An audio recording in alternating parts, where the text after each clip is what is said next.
How's it going, guys? It's the last Saturday of January, which can only mean one thing. It's the weekend of the RSPB's Big Garden Birdwatch. Now here at Naturescope, we've been taking part in the Birdwatch since 2022, so go back and check out those episodes if you've missed them.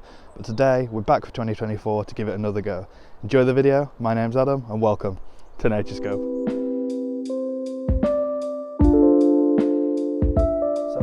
What exactly is the RSPB Big Garden Birdwatch? Well, on the last weekend of January every single year, the RSPB asks you to go out into a green space or into your garden for an hour and count how many birds you see. Specifically, they want to know how many birds you saw land in the space you're watching. It's also worth noting, if you do take part, that when you're counting the birds, they want the maximum number of birds you've seen land at once.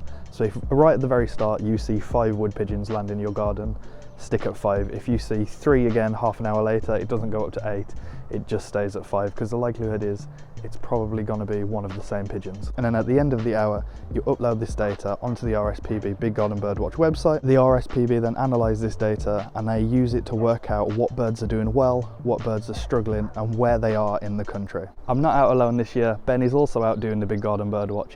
He's over in the Leicester area, and he's going to talk a little bit about why birdwatching is a cool hobby to get into if you haven't already. Hello, I'm going to be talking about a few reasons why birdwatching is a great hobby to take up. One of those reasons is nature. Whether you just need a reason to roll out of bed in the morning, get out and about, or maybe the everyday grind of the working life is getting you down, nature can be the solution. Get out and about, get yourself immersed in it. There's so many beautiful places you go to see. There's forests, there's meadows, there's lakes, there's rivers, and getting out can do amazing wonders for your soul, and it's great for your mental health, and it gives you a greater appreciation of the nature that we have even here in the boring UK. Another reason is the birds themselves. We're very lucky in the British Isles. We have so many species of birds that either live, visit, migrate over, or just randomly seem to show up on our shores. So many different species that fill so many different ecological niches, from giant herons and storks and egrets, all the way down to tiny goldcrests and wrens and some small warbler species. The scale is absolutely massive, and the number of species that you could potentially see is almost endless. And they are amazing creatures, all with these different adaptations to the lifestyles they live. And it can lead to these really special moments where you're out on an adventure and you just happen to be in the right place at the right time and see that one bird you may have always wanted to see. Another reason is the aspects of the hobby itself. It can be what you make it. If you like collecting things, an idea is to buy a comprehensive guide to the birds of the UK and start ticking them off as you see them. This can lead you on some exciting adventures and travels around the UK. And you can even communicate with communities of bird watchers and ornithologists to find out rare visitors and their locations. But try and be respectful. Don't become a large crowd in a nature reserve or a large crowd in the street outside someone's house. Just have some common sense. If you're interested in things like photography or camera work, buy yourself a camera, get out and about, and make that part of the hobby. Filming them, taking pictures of them, and it can be quite rewarding. The final reason is sort of an added extra. That's conservation and science. Although you may not think it, citizen science is a growing industry. And going to nature reserves, going on walks and spotting rare birds, reporting those sightings can be valuable to our growing understanding of bird populations and their distributions.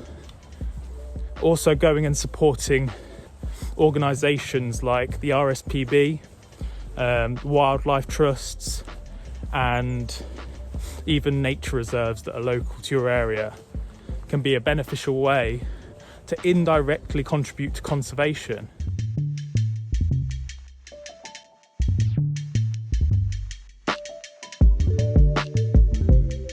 Right, so I'm going to start my bird watch now. I've set the timer for an hour. Let me show you where I'm watching today. I'm in Walton-on-the-Naze again. If you've watched our videos before, this is where I do all the fossil and shark tooth hunting, and I come walking on this spot regularly, and I usually see some really cool and common birds here.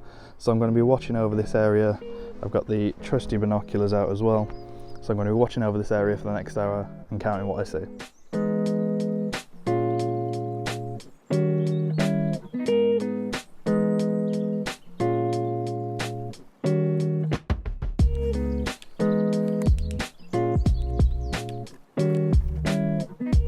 So I'm about 20 minutes into my bird watch now, and I've had some really common species. I've had a lot of sparrows, I've had a lot of wood pigeons, a couple of magpies, one robin, just, you know, the usual garden species that you expect to see, and that's what this is all about. It's about tracking how those really common species that we take for granted, that we see every single day, are actually doing.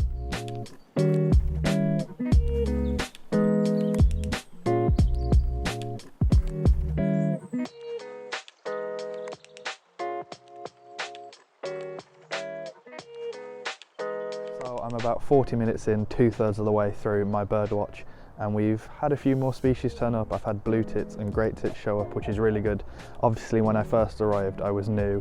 I'm a big 6'1" sort of scary predator to them basically. Now I've been here a lot longer, they've got used to me and birds have started coming in a lot more sparrows, a bunch of seagulls as well. I don't have as good camera as Ben, so watch me zoom in on a pigeon on a hedge. You can see it, but it's not good quality.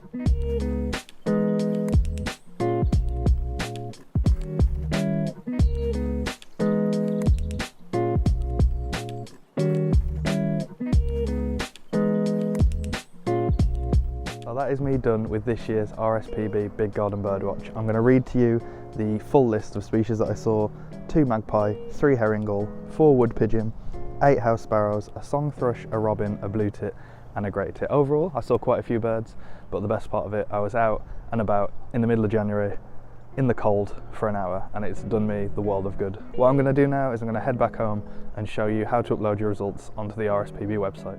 It's really simple to upload your data from the Big Garden Birdwatch onto the RSPB website, and just to show you how simple it is, I decided that I'd do it and screen record it on my phone. First of all, you'll be asked a few personal details. Obviously I didn't show that because I don't want to show everyone where I live, and you'll then be asked to put in all of the birds that you saw during your birdwatch onto the list. So you can see me here putting in the magpies that I saw, putting in the house sparrows and all of the rest of the birds. If for whatever reason you saw a bird that isn't on their list of the most common, there's a little space underneath to type in the name of the bird and pop them in. So you'll see me doing this now with the herringulls. Unfortunately, that wasn't on their main list. Once you've finished popping down all of the species that you saw, you'll then be asked a few more questions about the weather and the time of day you did your watch. Was it clear? Was it raining? All of these things will help them to work out various different bits of data. They're going to do so much with all of the numbers that they collect you couldn't even imagine. It's a really good thing to get involved with. And finally, you submit your results and you get told how many birds have been recorded so far, as well as a few stats about your own birdwatch. If you're watching this video on the 27th of January, then there's still time to get involved with the RSPB Big Garden Birdwatch tomorrow on Sunday the 28th of January. I'll leave a link in the description below. Well, I hope you've all submitted your Big Garden Birdwatch results. I've submitted mine with my meagre 1 wood pigeon. And I guess I want to highlight the fact that even if you don't see anything in your garden birdwatch, make sure you submit those results, the blank results, because they could be useful for the RSPB to map out the difference between urban and rural environments and those areas where there aren't so many birds. I hope this video has been useful, informative, and perhaps it's made you consider picking up a new hobby. I hope you've enjoyed it. If you're interested in birds, I've got lots of bird videos in the works, so please subscribe to see our videos coming up in the future. And that's it. Hope you've enjoyed watching. Bye.